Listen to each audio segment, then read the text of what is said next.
सर्वांसारखी मला पण घरामध्ये लवकर उठल्यावर एकच काम असतात की सकाळी लवकर उठा, आंघोळ वगैरे करा आणि देवपूजा करा. आणि ते झाल्यानंतर मी स्वयंपाकाला लागले. आणि सध्या आम्ही दिवसातून एकदा तरी भाकर खात आहोत, कारण मला भाकर बनवता येते.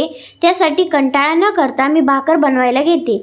आणि मेथीच्या भाजीसोबत भाकर ही सर्वांनाच आवडते. आणि गावाला सुद्धा मेथीची भाजी असली की काला मोडून खायला भाकर लागते. त्यासाठी आम्ही भाकर बनवली आणि लगेच मी घरातली कामंसुद्धा आवरली, भांडी वगैरे आवरली. घरातली सगळी कामं झाल्यानंतर कुठेतरी जायचं आहे, तर आम्ही गेलो डी-मार्टला. कारण सणासुदीच्या दिवशी जाणं चांगलं नव्हतं आणि आम्हाला दोघांनाही टाईम नव्हता, म्हणूनच आम्ही डी-मार्टला गेलो. तिथून खूप सारा, आता बघा एवढा किराणा आणला आणि आमच्या आवडीच्या गोष्टीसुद्धा आणल्या. आणि मी आता स्वयंपाकाला लागले. आणि त्यानंतर मी हेच सांगत आहे इथे की आजचा ब्लॉग इथेच संपवतो, कारण खूप मोठा दिवस होता. भेटूया नेक्स्ट